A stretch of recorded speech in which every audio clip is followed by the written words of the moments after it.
So wari sa inyo mga tol. Dito tayo sa may shop nila Ken. Sa may tapat lang yan. Ang pangalan ng shop nyo?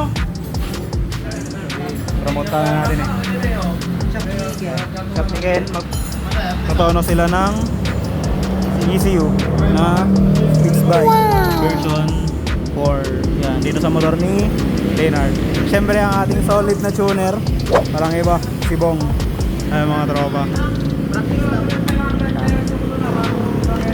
Vision nila to. Siyempre papanood din natin kung paano i-tune ni Bong yung ECU na fixed bike na version 4. Yan siya mga tol, kung nakikita nyo. Yan. Pero siyempre hingi tayo ng permission kung pwedeng ipakita sa inyo yung pag-tune ng ECU ng fixed bike. Malaman nyo mamaya kung pwede nating i-video, kung pwede nating ipakita sa inyo yung pag-tune ni Bong. Siyempre may mga ganun kasing nag-tune, secret tuner, ganun. Siya yung owner. Yan, shoutout sa'yo Insan. Siya yung owner ng rider. Yan, tapos dito naman, nagbabaklasan ng tambutso. Nagpapalit sila ng pipe. Yan, kay Oyo pipe. Yan, ito naman yung kay Ken. Ito yung mga sabak sa endurance sa November. Sabak din to. Sabak yan. Ito, sabak ka ba sa endurance? Secret daw. Secret. So, sabak to. Naka-prepare na rin yan. Yan, may tropa din dyan. Kasi mga tol, pakang nyo lang. Papakita natin kung paano sila mag-tune ng ECU ng fixed bike version 4. Kaya siya. Okay, set. Ito yung mga galit sa pera. Mayaman kasi itong taong to eh. Mapera to eh. Kaya galit sa pera. Magkano labor ni Kon dyan? 1M. 1M. Pulbot gamit. Oh!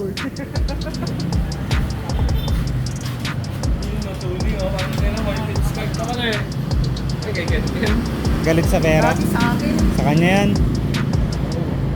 Sana all, no? All. Di bale, tatagusin mo naman tayo mga rep eh. Payag ka? Payag ka? Hello, boss. Yung carb tatagusin naman tayo. Wala, hindi yan magyayabang boss na ngayon. Mga makaltukan mo yan.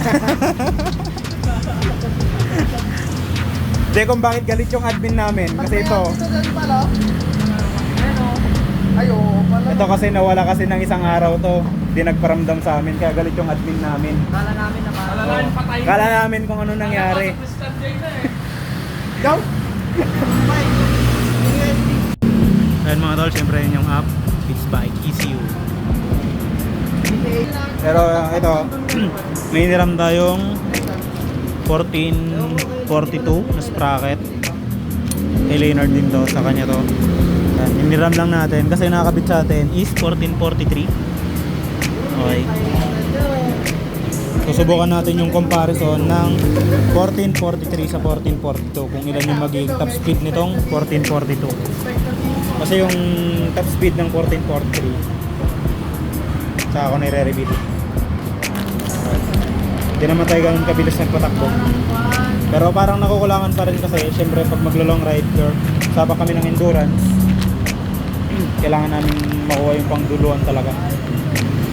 Kaya testing namin, magpo-comparison kami ng mga sprocket. Doon na kami babawi. Kahit stock engine, stock lahat. Babawi kami sa mga, ito kasi mga naka-remap to eh. Remap, ECU. ECU. Ayaw stock lang. Pero di ba tayo sabak ngayon? Kasi sa JPEG, yung November yun eh. Sa may Isabela. Kaya mga lol, abangan nyo na lang. Yang pang ating pang pag-tune ng ECU. So sa Solano. Dito lang kila Ken. Ayan shop nila. Ano? Ano? Kapag yung walang pamerienda. Ngayon, thank you na lang. Oh, pamputa. Yan ang sinasabing hot bura. Sabi mo doon, wala ka ng pamerenda sa tuner mo. Gusto niya lang kumita yung kantina nila po.